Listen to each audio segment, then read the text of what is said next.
안녕하세요. 인천에 사는 56세 김순자입니다. 오늘 제가 들려드릴 이야기는 제 아버지로부터 배운 소중한 삶의 지혜에 관한 것입니다. 특히 노후에 행복하게 살기 위해 피해야 할 소비 습관들에 대한 교훈이죠. 요즘 저는 소비 습관 때문에 많은 고민이 있었어요. 남편과 이혼한 후 두 아이도 독립해서 이제 저 혼자만의 삶을 살고 있는데 문득 미래가 불안하게 느껴졌거든요. 열심히 일하고 돈을 벌어도 왜 저금은 늘지 않고 소비를 해도 채워지지 않는 공허함만 남는 걸까? 이런 생각이 자꾸 들더라고요. 지난주 화요일 평소라면 주말에만 방문하던 아버지 집을 갑자기 찾아갔어요. 아버지는 인천 외곽의 인적이 드문 곳에 혼자 원룸에서 사세요. 버스를 타고도 한참을 더 걸어가야 하는 외진 곳이죠. 제가 여러 번 같이 살자고 제안했지만 아버지는 늘 자식에게 짐이 되기 싫다며 거절하셨어요.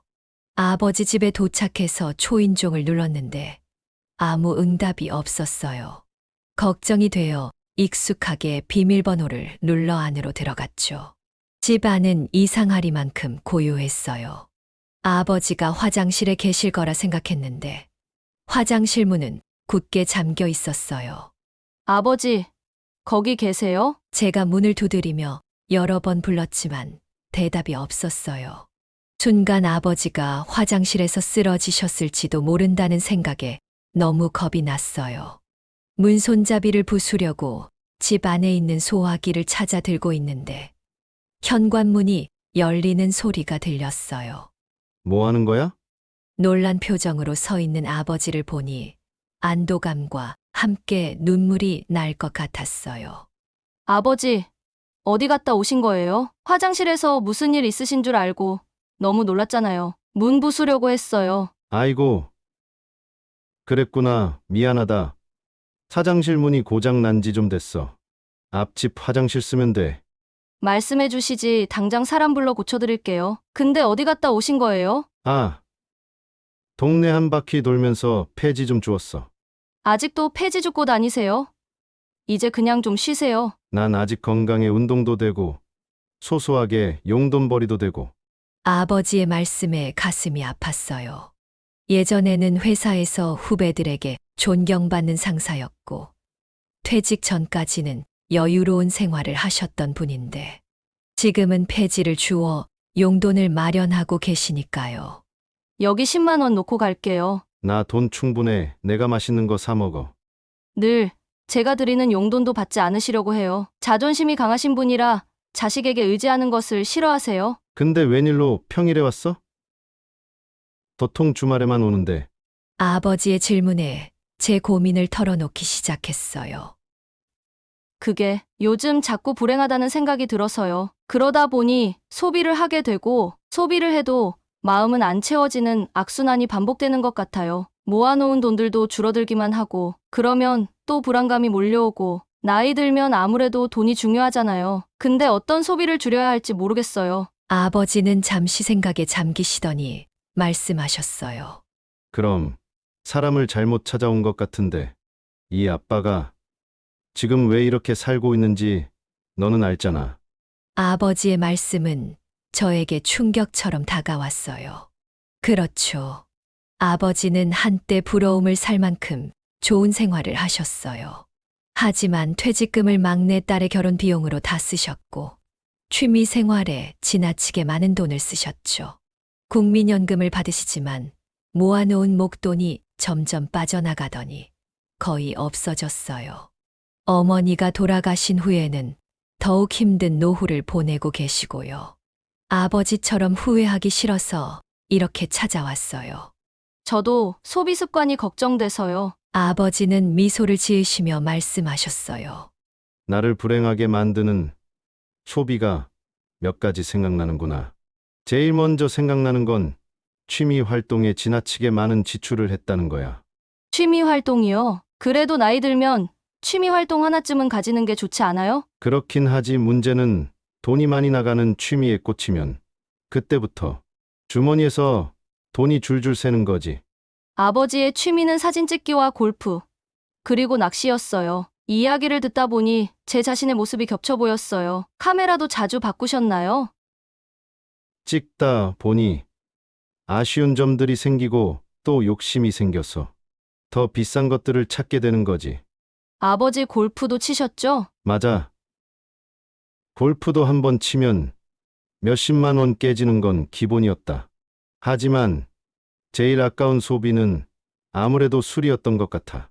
아버지는 낚시 모임에 가실 때마다 회비로 78만 원씩 내셨다고 하셨어요. 거의 일주일에 한 번씩 만나는 모임이었고, 게다가 혼자서 술을 즐기는 날도 많으셨잖아요. 지금 생각해보면 술을 마시면서 쓴 지출이 상당했을 거예요. 너도 술 좋아하잖아? 삼겹살에 소주나 치킨에 맥주. 등산 갔다가. 하산에서 먹는 파전이랑 막걸리는 정말 최고잖아요. 기분 꿀꿀할 때나 외로울 때 한 잔 마시면서 좋아하는 음악 들으면 또 얼마나 위로가 되는데요. 그 정도는 괜찮은 것 같아. 다만 어디 밖에서 마시거나 친구들이랑 마시는 것만 줄이면 돼. 아버지는 술 외에도 취미 생활을 가지되 이왕이면 돈이 많이 들지 않는 취미 생활을 가지고 초반부터 비싼 장비를 사지 말라고 조언해 주셨어요. 사실 취미를 시작하기에 앞서 고급 장비부터 구매하는 분들이 많죠. 하지만 한 달도 되지 않아 그 취미가 질려버려서 비싸게 산 장비들을 그냥 창고에 고이 모셔놓는 경우가 많아요. 어떤 취미를 시작할 때는 저렴하게 장비를 구하고 적어도 3개월은 해본 후 내가 계속 이 취미를 할 수 있을 것 같을 때 장비를 아주 조금씩 업그레이드하는 것이 좋아. 사실 제일 피해야 할 취미는 무언가를 수집하는 취미인 것 같아. 예를 들어 컵을 수집하거나 비싼 음반, 값비싼 낚시 장비 등이 해당할 수 있지. 아버지의 말씀에 저는 제 방에 모아둔 명품 백들이 생각났어요. 한때는 디자이너 백을 모으는 게 취미였거든요. 만약 이런 물건들을 위해 수납장을 따로 마련한다면 또 그곳을 채우기 위해 불필요한 것들을 마구 구매하게 될 거야.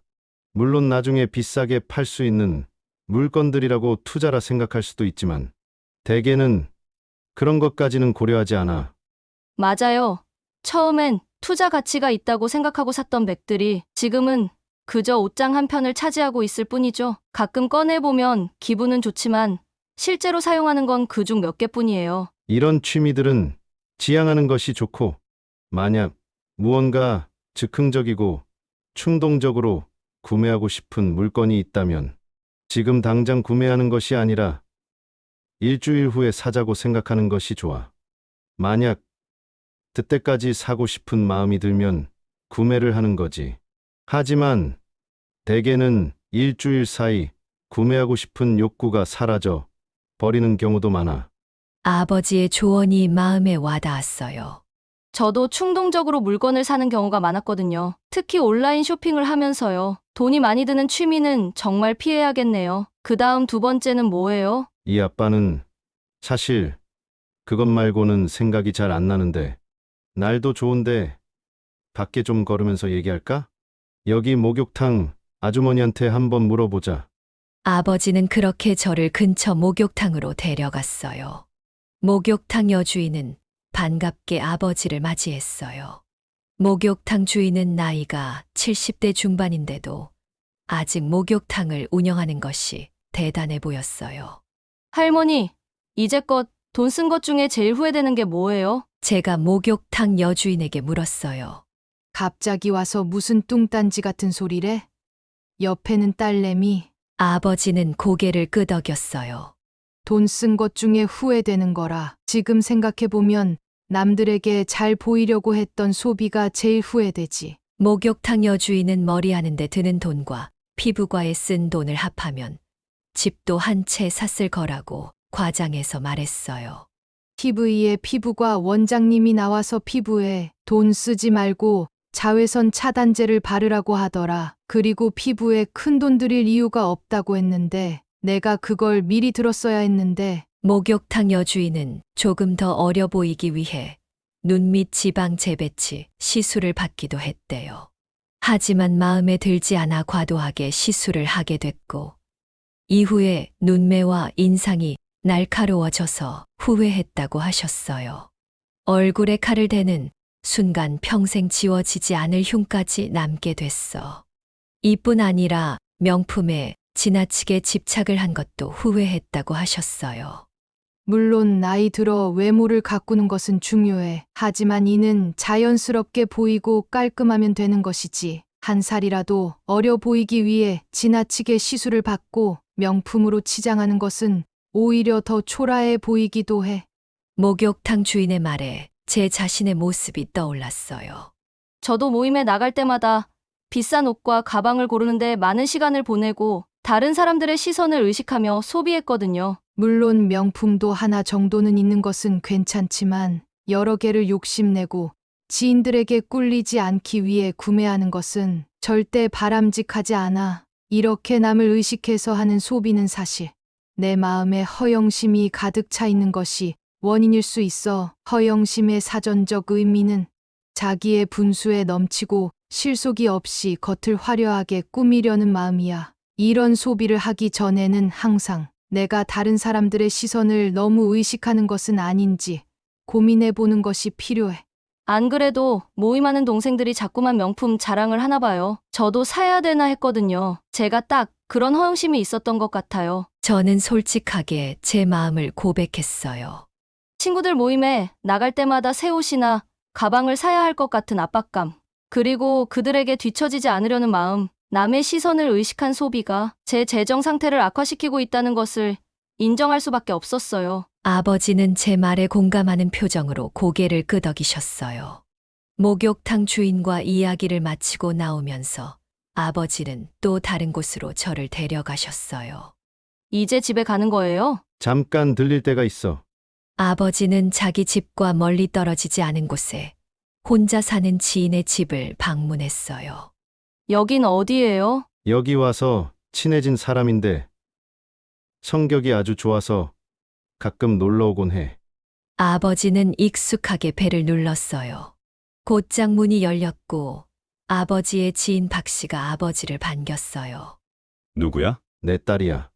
아이고, 안녕하세요. 박 씨는 저에게도 반갑게 인사했어요. 뭐라도 좀 사들고 오자고 했는데 내가 사오지 말라고 했어. 뭐 사오는 거 싫어하잖아. 박 씨는 그런 아버지에게 잘했다고 답했어요. 그나저나 무슨 일이야? 내 딸이 돈 쓰는 거에 대해서 조언을 좀 구하고 싶대서. 그럼 여기 잘못 찾아온 것 같은데 돈 함부로 써서 지금 이 꼴로 사는데. 박 씨도 아버지와 비슷한 후회를 하고 있었어요. 아버지는 박 씨의 주방으로 가서 선반을 열었어요. 그 안에는 영양제가 한가득이었어요. 이거 다 먹는 거야? 먹다 말았지. 유통기한 지난 것들도 많아. 박 씨는 영양제에 대한 얘기가 나온 김에 나를 불행하게 만드는 소비 세 번째로 영양제를 골랐어요.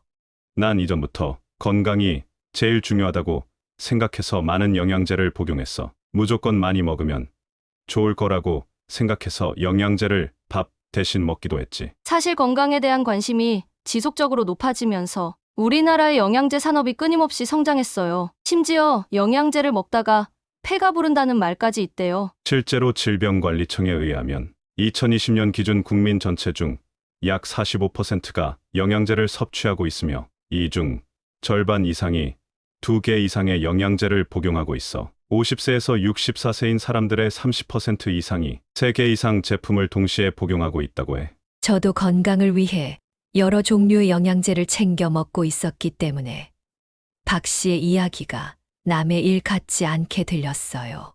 사실 영양제는 우리가 일상적으로 먹는 식사에서 어쩔 수 없는 부족한 영양소를 보충하는 용도로 먹었을 때는 건강에 도움을 줄 수 있어. 하지만 영양제도 과하게 섭취하면 건강에 좋지 않은 영향을 미칠 수 있지. 박 씨는 계속해서 영양제의 위험성에 대해 말해 주었어요. 특히나 비타민 A의 경우 과다 섭취하게 되면 오히려 골절과 같은 위험, 간 조직, 손상, 지방간, 골격 약화 등의 부작용이 나타날 수 있어. 추가로 종합 비타민을 매일 먹은 사람의 사망 확률이 더 높다는 연구 결과도 있었어. 정말요? 그런 연구 결과가 있다니 놀랍네요. 저는 제 가방에 들어있는 비타민을 떠올리며 말했어요. 미국 미밤 연구소의 최근 연구 결과.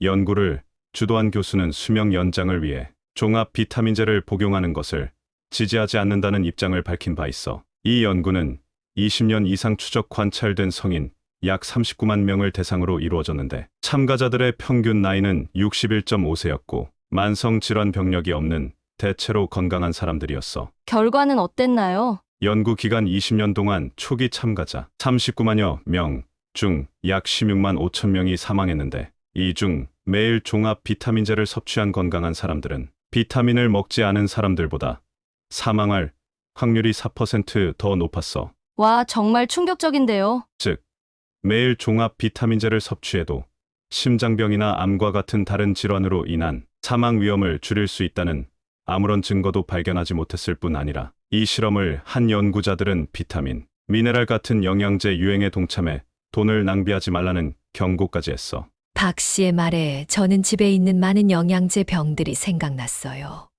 어떤 건 반도 먹지 않았는데 유통기한이 지나버렸고 몇몇은 개봉조차 하지 않은 채로 있었죠.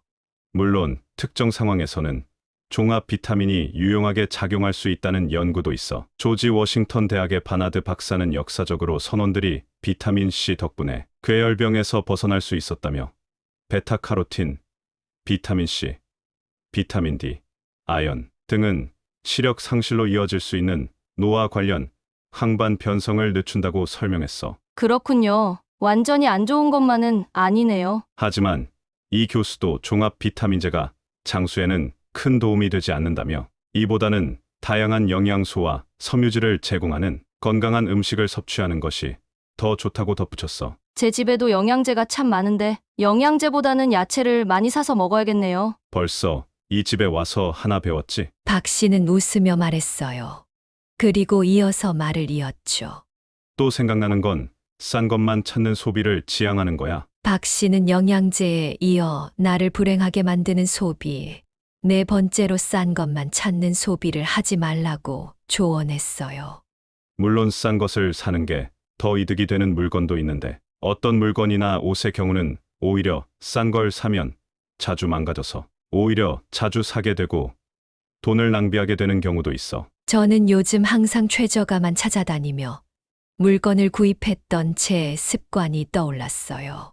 특히 부엌용품이나 전자제품을 살 때 항상 가장 저렴한 것을 선택했죠. 그런데 생각해보니 그 때문에 자주 새 것으로 교체해야 했어요. 5년 이상 쓸 제품이나 옷의 경우는 조금 비싼 것을 사는 것이 오히려 고장으로 인한 수리비도 아끼고 망가지면 새로 구입을 하지 않아도 돼서 절약이 되는 경우가 있어. 그런 경우가 많았던 것 같아요. 싼 프라이팬을 사서 몇 번 쓰지도 않았는데 코팅이 벗겨져서 다시 사야 했던 적이 여러 번 있었어요. 기본적으로 신발의 경우에도 조금 가격이 있는 신발이 아무래도 잘 뜯어지지 않아 오래 가기도 해. 프라이팬의 경우에도 너무 싼 것보다는 좋은 코팅의 프라이팬을 사용하는 것이 좋아. 너무 저렴한 프라이팬은 몇 번 사용하지도 않았는데 금방 코팅이 벗겨지고 검게 변해버리는 경우도 많아 자주 바꾸게 돼. 저는 박 씨의 말에 공감하며 고개를 끄덕였어요.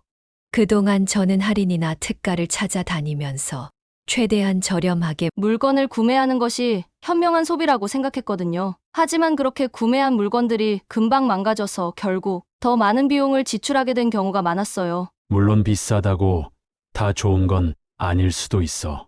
어떤 물건의 경우에는 비싼 물건을 하나 사는 것보다 싼 걸로 쓰면서 자주 바꿔주는 게 더 나은 경우도 있어. 어떤 경우가 그런가요? 예를 들어 어떤 분은 구두가 비싸다고 안 갈아야 되는 것도 아니고 어디 긁히거나 지키는 건 다 똑같다며.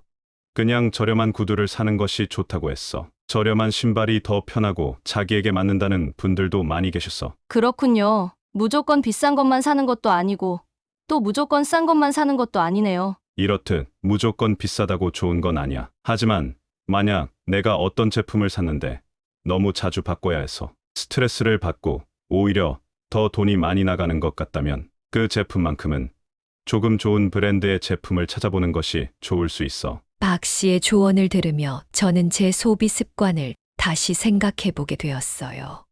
너무 싼 것만 찾다 보니 오히려 더 많은 비용이 들었던 경우들. 그리고 그로 인한 스트레스와 불편함. 이제는 조금 비싸더라도 품질이 좋은 제품을 선택해야 할 때를 구분할 줄 알아야겠다고 생각했어요. 이건 좀 내치 보이기에 제일 중요한 거 하나 말해줄게. 박 씨가 갑자기 진지한 표정으로 말했어요. 뭐예요? 저는 궁금해서 귀를 쫑긋 세웠어요. 절대 뉴스에서 부동산이 오른다, 주식이 오른다는 얘기가 나올 때는 그걸 사지 않는 게 좋아. 박 씨는 투자에 대한 얘기를 꺼냈어요. 고점에 사서 저점에 팔지 말라는 얘기야. 박 씨는 이전에 뉴스에서 부동산이 많이 올랐다는 소리를 듣고 부동산을 샀는데 이후 빠르게 부동산 가격이 하락해 반토막이 난 경험이 있다고 말해줬어요. TV에 나왔을 때는 이미 늦은 거니까. 그때 투자하는 건 별로 좋지 않아. 박 씨가 나를 불행하게 하는 소비로 꼽은 5번째는 바로 고점에 사서 저점에 파는 잘못된 투자 방식이었어요. 항상 내가 사면 떨어지고 내가 팔면 오르는 경우는 투자를 해본 분들이라면 누구나 경험을 해봤을 거야. 증권가의 말처럼 무릎에 사서 어깨에 팔라는 말은 사실 쉽지 않은 일이야. 많은 사람들이 이 투자가 좋다는 주변 사람들의 말을 들으면 그때서야 부랴부랴 자기도 그 투자를 따라서 하기 시작해. 하지만 이때는 대부분 이미 가격이 많이 올라버린 고점인 경우가 많아. 박 씨의 말씀에 저는 몇 년 전 친구들이 주식 이야기를 할 때 덩달아 주식을 시작했던 경험이 떠올랐어요. 그때 샀던 주식들은 대부분 지금 반토막이 났죠.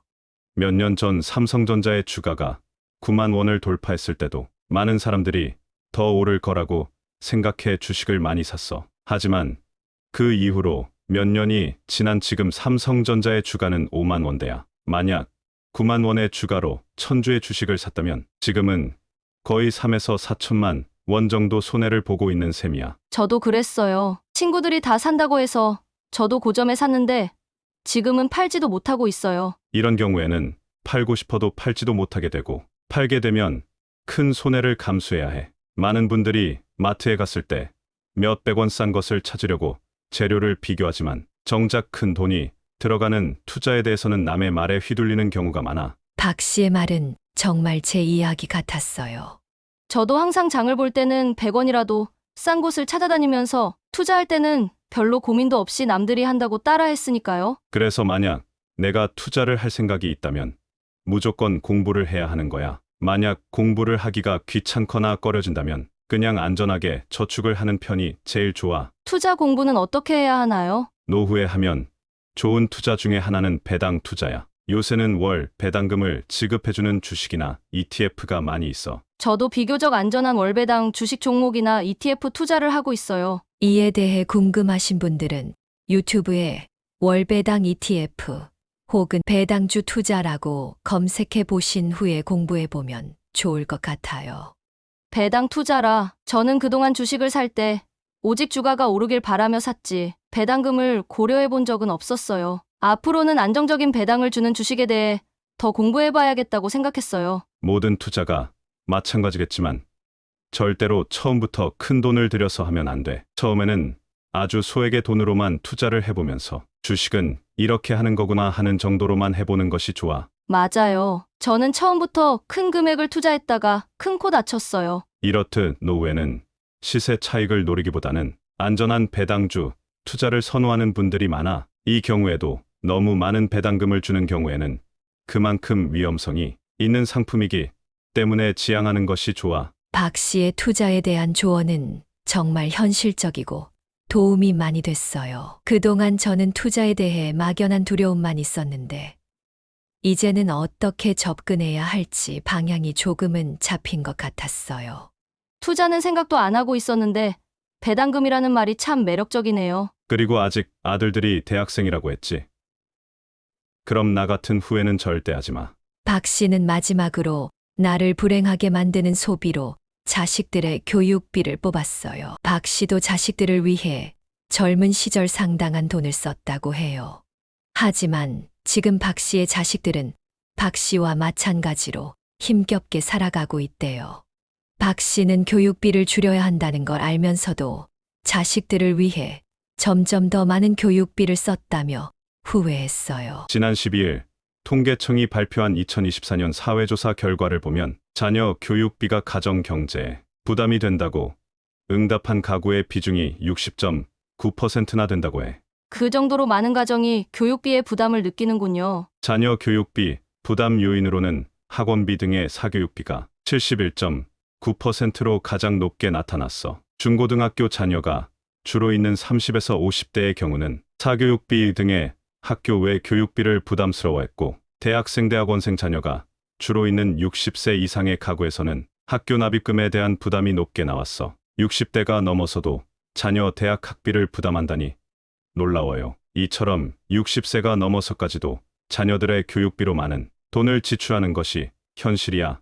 많은 분들이 자신의 노후 준비보다는 자식들의 교육에 더 많은 지출을 해. 그렇게 60대까지 자식들을 위해 돈을 쓰다가 이제 돈을 좀 모아보려고 하면 퇴직을 해야 하거나 건강을 잃는 경우도 많아. 저는 아직 제 아들이 대학원에 진학하고 싶다고 했던 말이 떠올랐죠. 제 형편에 맞지 않는데도 어떻게든 지원해주고 싶은 마음이 들었거든요. 특히나 자식들의 교육비를 지출하는 가장 큰 이유는 주변 학부모들과 비교해서 오는 경우도 많아. 옆집 누구는 이 학원을 다니는데 왠지 자기는 안 보내주면 안 될 것 같은 마음이 들기 때문이지. 학원뿐 아니라 수영이 공부하는데 많은 도움이 된다고 하면 또 안 보낼 수 없으니 수영 레슨까지 보내주는 경우도 있어. 저도 아들이 어릴 때 주변 엄마들이 영어학원, 피아노, 태권도 등을 보낸다고 하면 저도 따라서 보냈던 기억이 나요. 부모로서는 아이에게 모든 기회를 주고 싶은 마음이 드는 건 당연하니까요. 물론 부모로서 다 해주고픈 마음이야 이해하지만 너무 무리하여 교육비를 지원해주는 것은 현명하지 못한 것 같아. 아예 안 해주는 건 힘들 수 있으니 적당히 수입에 맞게 보내주는 지혜가 필요할 거야. 저도 아들이 대학원에 가고 싶다고 하는데 제 형편에 맞지 않는데도 어떻게든 지원해주고 싶더라고요. 그리고 만약 아이가 학원 다니는 것을 간절히 원한다면 일찍이 학원을 보내주는 대신 이후에 결혼 비용이나 결혼할 때의 지원은 해주지 못할 것 같다고 미리 대화를 하는 것이 좋아. 부모 자식 간에도 이런 약속을 한다면 나중에 뒷말이 나올 일도 없고 부모님들의 노후 자금도 잘 지킬 수 있게 되는 거지. 저는 박 씨의 말에 진심으로 귀를 기울였어요.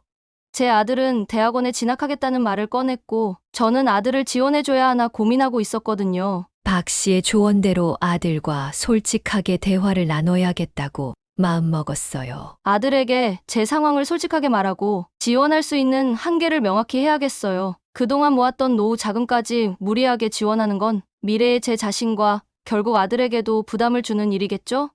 맞아. 무리한 지원은 결국 나중에 자식들에게 더 큰 부담으로 돌아갈 수 있으니 처음부터 현실적인 대화를 나누는 게 중요해. 박 씨의 말씀에 아버지도 고개를 끄덕이셨어요. 아버지는 또한 저에게 박 씨처럼 어려운 상황에서도 긍정적으로 살아가는 모습을 보여주고 싶었던 것 같아요. 저는 연신 박 씨와 아버지에게 고맙다고 말하며 우리는 박 씨의 집을 빠져나왔어요. 아버지와 함께 버스 정류장으로 향하는 길에 저는 오늘 하루 들었던 소중한 조언들을 다시 한번 되새겼어요. 오늘 얘기가 좀 도움이 됐어? 정말 많이 도움됐어요. 아버지, 제 소비 습관을 완전히 다시 생각해 볼 수 있었어요. 그래. 사람이 나이 들면서 겪는 실수들은 비슷해. 내가 겪은 어려움을 너는 피해갔으면 해서 말이야. 아버지는 저를 버스 정류장까지 데려다 주셨어요. 추운데 얼른 들어가세요. 그래. 조심히 가. 다음에 또 보자. 아버지와 인사한 후 저는 버스 안에서 오늘 배웠던 내용들을 정리했어요. 나를 불행하게 만드는 소비 첫 번째는 돈이 많이 드는 비싼 취미 활동이에요. 취미는 필요하지만 돈이 많이 드는 취미는 주의해야 해요. 특히 초반에 고급 장비를 사는 것보다 저렴하게 시작해서 3개월 이상 지속할 수 있는지 확인한 후 조금씩 업그레이드하는 게 좋아요. 수집 취미는 피하고 충동 구매는 일주일 후로 미루는 방법을 활용해야겠어요. 두 번째는 남에게 잘 보이기 위한 소비예요. 명품 가방, 옷, 과도한 미용, 시술 등 타인의 시선을 의식해서 하는 소비는 결국 허영심에서 비롯된 것이죠. 자연스럽고 깔끔한 외모 관리는 필요하지만 남들에게 뒤처지지 않기 위한 과도한 소비는 지양해야 해요. 세 번째는 과도한 영양제 구매예요. 영양제는 부족한 영양소를 보충하는 용도로만 적절히, 그리고 필요할 때만 복용하는 것이 좋아요. 건강한 식단으로 대체할 수 있는 영양소는 자연식품을 통해 섭취하는 것이 더 효과적이죠. 네 번째는 싼 것만 찾는 소비예요. 단기적으로는 저렴한 제품이 매력적으로 보이지만 신발이나 프라이팬처럼 자주 사용하는 물건은 품질이 좋은 제품을 구매하는 것이 장기적으로 경제적이에요. 5년 이상 사용할 제품은 처음부터 좋은 품질의 제품을 구매하는 것이 수리비와 교체 비용을 줄일 수 있어요. 다섯 번째는 고점에 사서 저점에 파는 잘못된 투자 방식이에요. 뉴스에서 부동산이나 주식이 올랐다는 소식을 들었을 때는 이미 늦은 경우가 많아요. 투자는 반드시 공부를 한 후에 해야 하며, 노후에는 시세 차익보다 안전한 배당주나 월배당 ETF 같은 안정적인 투자를 선택하는 것이 현명해요. 마지막 여섯 번째는 자식들의 과도한 교육비 지출이에요. 부모로서 자녀에게 최고의 교육을 제공하고 싶은 마음은 이해하지만 자신의 노후 준비를 희생해가며 무리하게 지원하는 것은 현명하지 않아요. 자신의 수입에 맞게 적절히 지원하고 자녀와 미리 소통하여 지원 한계를 명확히 하는 것이 필요해요. 버스를 타고 집으로 돌아오는 길에 저는 오늘 들었던 이 6가지 소비 함정에 대해 깊이 생각했어요. 특히 아들의 대학원 진학 문제와 관련해서 솔직한 대화를 나눠야겠다고 결심했어요. 제 형편에 맞는 지원 범위를 명확히 하고 그 이상은 아들 스스로 해결해야 한다는 점을 분명히 전달해야겠어요. 집에 도착한 저는 바로 메모장을 꺼내 오늘 배운 내용을 적었어요. 그리고 저희 소비 습관 중에서 가장 먼저 고쳐야 할 부분이 무엇인지 생각해 봤어요. 우선 온라인 쇼핑몰에서 충동적으로 물건을 구매하는 습관부터 고치기로 했어요. 일주일 동안 장바구니에 담아두고 정말 필요한지 다시 생각해보는 습관을 들이기로 했죠. 그리고 친구들과의 모임에서 명품을 과시하기 위한 소비도 줄이기로 마음먹었어요. 또한 영양제 대신 다양한 채소와 과일을 먹는 건강한 식습관을 기르기로 했어요. 실제로 집에 있는 영양제함을 열어보니 유통기한이 지났거나 거의 먹지 않은 영양제가 한가득이었어요.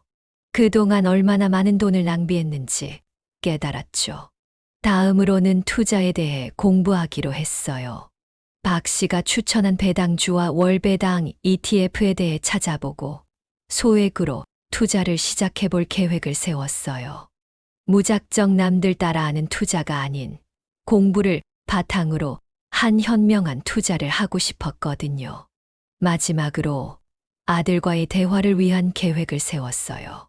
주말에 아들을 만나 제 노후 준비 상황과 지원 가능한 범위에 대해 솔직하게 이야기하기로 했어요.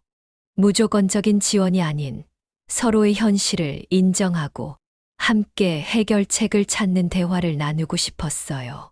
그날 밤 저는 오랜만에 마음이 편안해졌어요.